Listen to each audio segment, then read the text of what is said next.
Welcome to Face with me, Lauren Booth. In this programme we meet senior figures from the political world, and this week my guest is one of the foremost consultants on policy in the Middle East.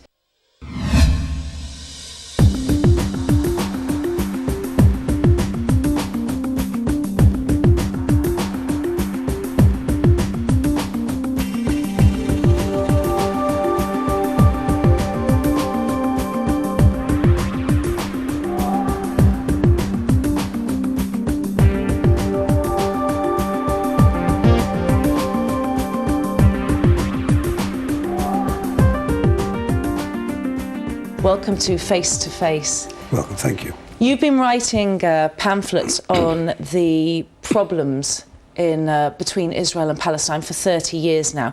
This latest one, Visions of the Endgame, has a totally different tone.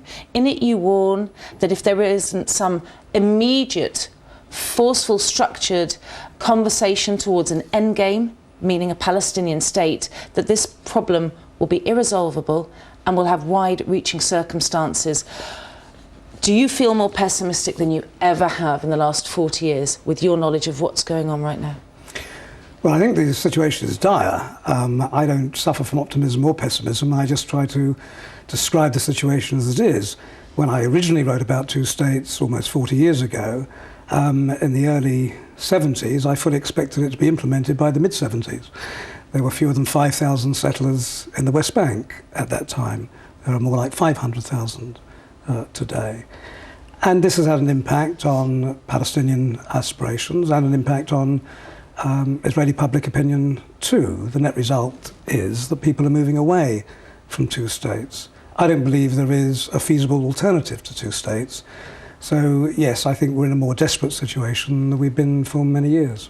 When you say people are moving away, it seems like there's absolutely no chance of dialogue. So you call on the international community to implement three steps, a three-step programme, in order to get an end game going. What were your three steps that you recommend? Well, I don't believe the parties themselves are any longer capable of resolving this conflict, so it needs to have decisive international intervention. And we've got limited time, because I think we've got maybe until President Obama goes into his re-election mode, which is a couple of years, and then we don't know what will happen after that.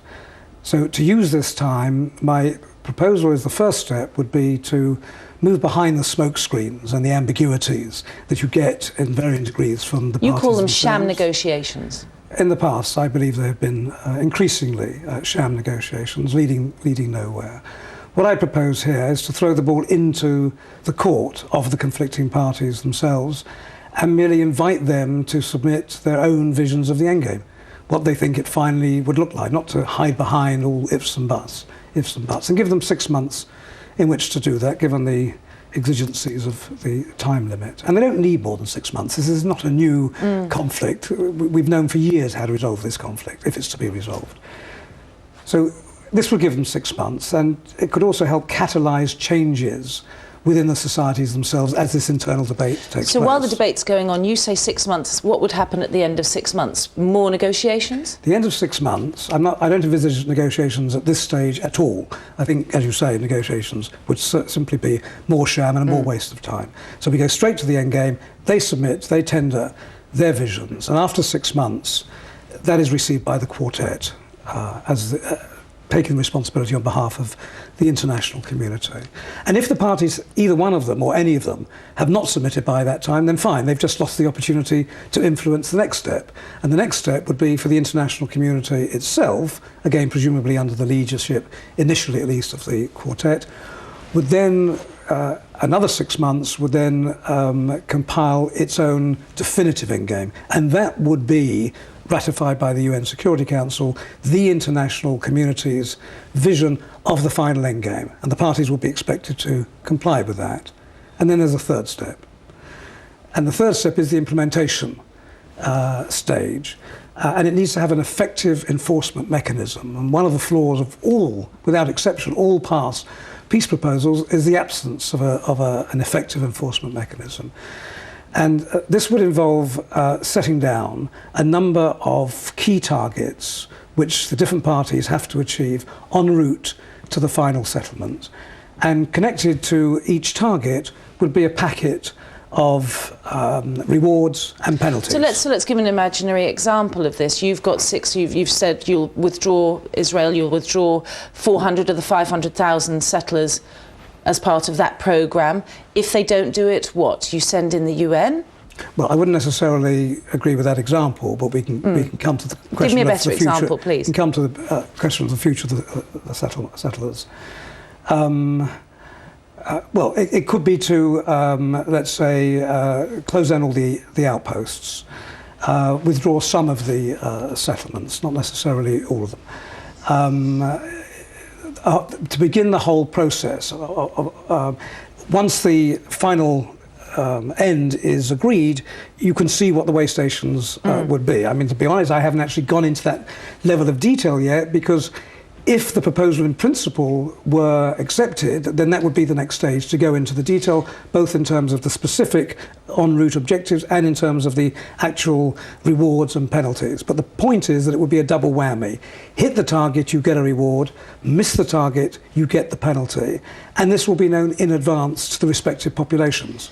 So in previous years, and you've been studying this region for 30 years, talking about it, giving consultancies on it, there seem to have been partnerships not always fitting together. But at the moment, with Avigdor Lieberman as Deputy Prime Minister, you've got someone who, for Palestinians, is an extremist. Some would say willing to implement racist policies within the State of Israel, very violent language about Palestinians. On the other side, very vociferous in his support of settlements. That's not a partner for peace, is it? And on the other side, you've got Mahmoud Abbas, so exhausted, apparently, in his attempts to find some agreement on the West Bank settlers and settlements blocks, that he's walking away. So you don't even have the starting blocks, surely?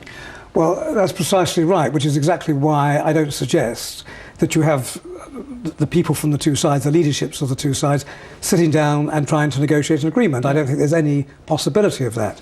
This alternative proposal would really involve negotiations, as it were, between each party and the quartet, until between them they've come out with what the final settlement will look like. And then the implementation, again, is between the international community and each of the respective parties. The exception to that is that the parties would have the opportunity to negotiate as part of this process in the first two phases over about a year, if they wish to. And anything they agreed would go into the final quartet's plan. But if they don't agree anything, then it would be left to the quartet to themselves formulate the plan based on the submissions of the previous parties and other sources as well. You've said that Obama is going to be pivotal in any of these agreements. I think most people would see the sense in that. He's a very powerful man. He's made some movements towards slowing down the settlement activity, but hasn't he already failed abysmally to halt Israel's expansionism? Well, if it weren't for the election of Obama, I wouldn't have actually put forward this proposal at all, because I would have really said I think it's already too late. We've lost the two-state framework. I don't think there's an alternative. I think we're looking at some form of perpetual conflict. I think it's far too early to judge Obama. He strikes me as a very, very clever man. Of course, he will make his errors.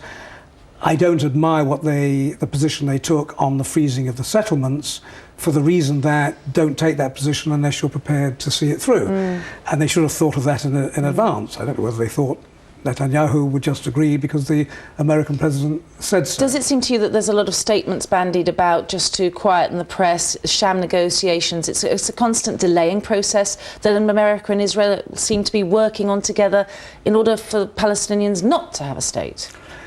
No, I don't think that. I think Obama really does genuinely is committed to a two-state framework. If you read his Cairo speech, if you read books he's written in the past, the connections that he had, I think he intellectually and emotionally has a commitment to that. But of course, he's now up against the reality of the politics.